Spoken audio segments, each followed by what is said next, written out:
Come on. Do you really know what turns you on? Bow chicka bow wow. Your birthday love and lust report has that answer.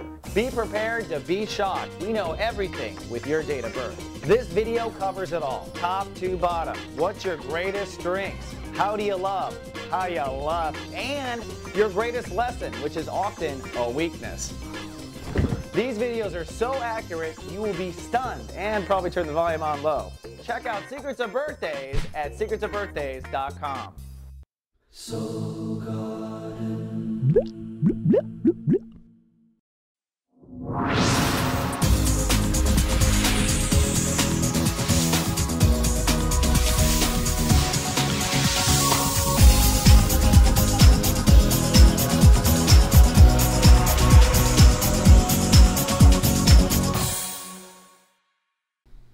Namaste and welcome to Soul Horoscopes Orbits Edition. From my webcam to yours, I'm Christopher Rayman Witecki, your soul biographer, here to help you put the pieces of your story together on Earth. And we are finally in spring. My heart is pounding. Is yours? If not, I've got a class on Saturday. I'll jumpstart your heart. It's just a 90-minute seminar.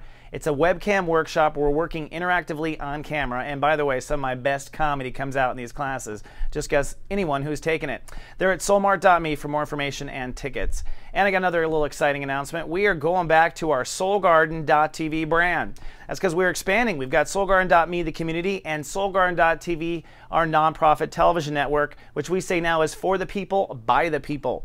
And we are here really dedicated to help people develop themselves on camera, as well as continue to develop the people that want to help others. We're all about the light. We're all about helping you step into the light. Well, it's time to get running. The sun is in Aries. We don't have any major transits in our way for a while, and things are going to pick up speed now. Most of the inner transformations have begun. So without further ado, let's take a better look at you and take the Ascension Elevator up.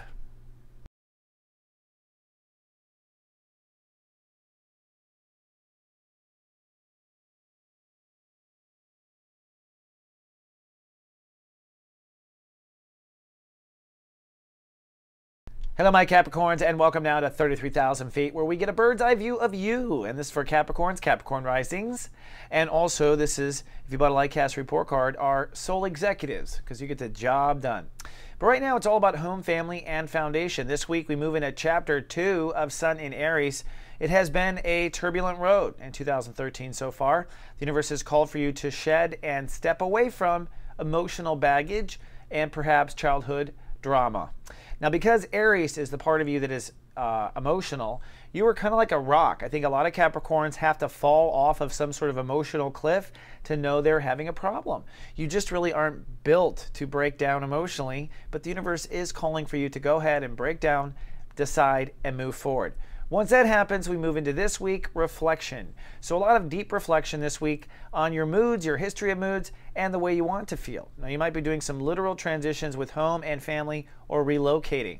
This week, we're going to go from step 11 on Easter Sunday, which is I love, or healing, all the way to step 18 the following Sunday, which is I love and I decide, therefore I act. So you'll be acting next Sunday.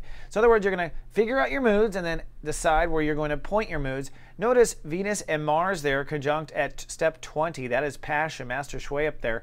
That means we are basically very fertile. So you are incredibly fertile to find the house, to find the apartment, to find the best quilt, to find the right pillow. The universe is there for you to feel more comfortable, Capricorn and Capricorn risings.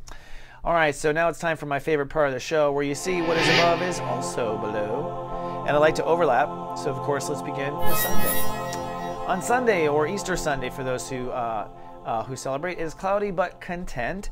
Chiron rules the day, so there's some inner healing going on. In your case, some emotional healing. So perhaps being with family is great. This is your family transit. It always is a family transit for you, so Easter is a very powerful time for Capricorns and Capricorn risings because you're working on inner family or emotional issues anyways. So with the moon in Sagittarius, although you are focused on the inner faith portion of this show. So you're probably pretty spiritual and perhaps a little private. I mean, if it wasn't family, you wouldn't even go out. On Monday, it's cloudy and definitely spiritual on this day. The moon is underground, stirring inner motion, and Jupiter is ruling the day, so it's about exploring. To explore your emotional fields, you really should just kind of sit and meditate on your own feelings, and that's what the universe is certainly encouraging you to do. You're also going to begin to break some squares or fears. That's represented by here, this red square here in this diagram.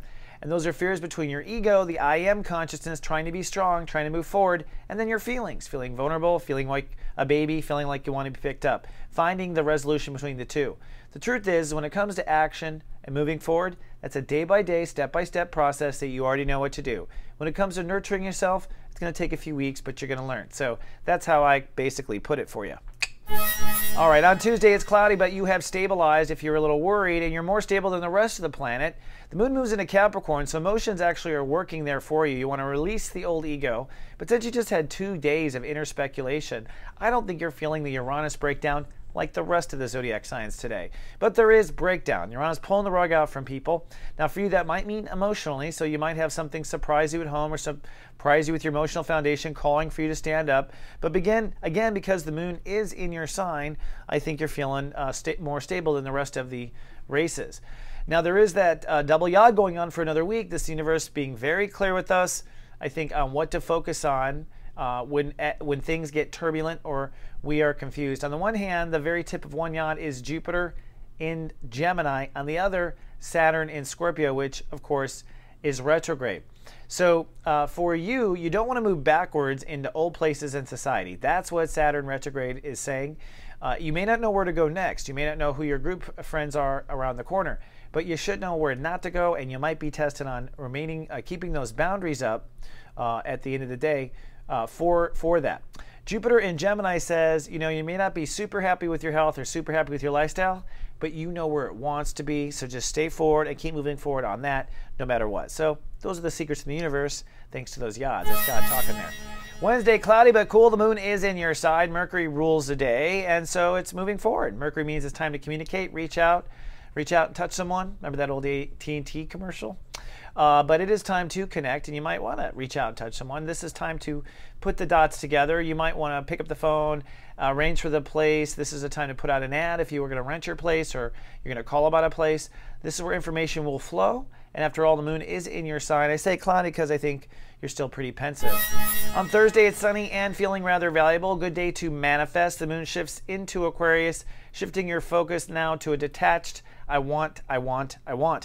And Capricorn's it's a good shopping day for you. And Venus rules the day, so you're restoring peace and order to your emotions. So it might be a day to go spend on yourself, and I give you full permission. I will write you a hall pass even if you need it. Then comes Friday.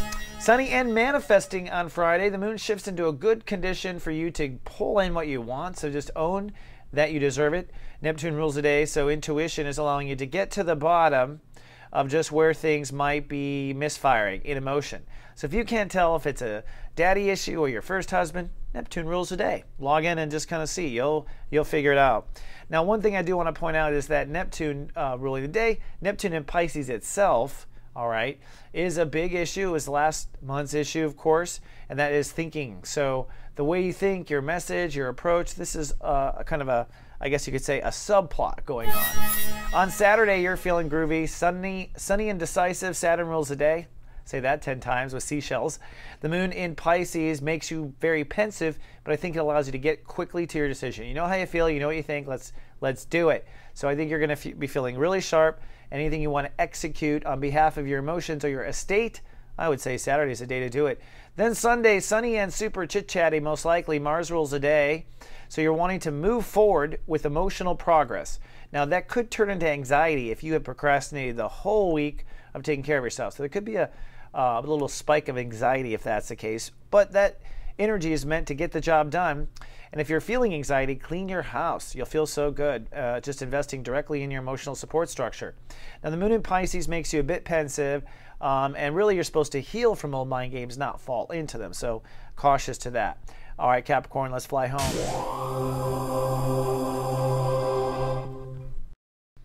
Well, that wraps up another week of Soul Horoscopes Orbits Edition. And don't forget, if you'd like to be watched over by me every day of the week, come check out at GA Text Me, the GA email or texting service. It's only 1 penny for the first week, and you can see what it's like to have me in your back pocket. Well, until next week, live, love, be.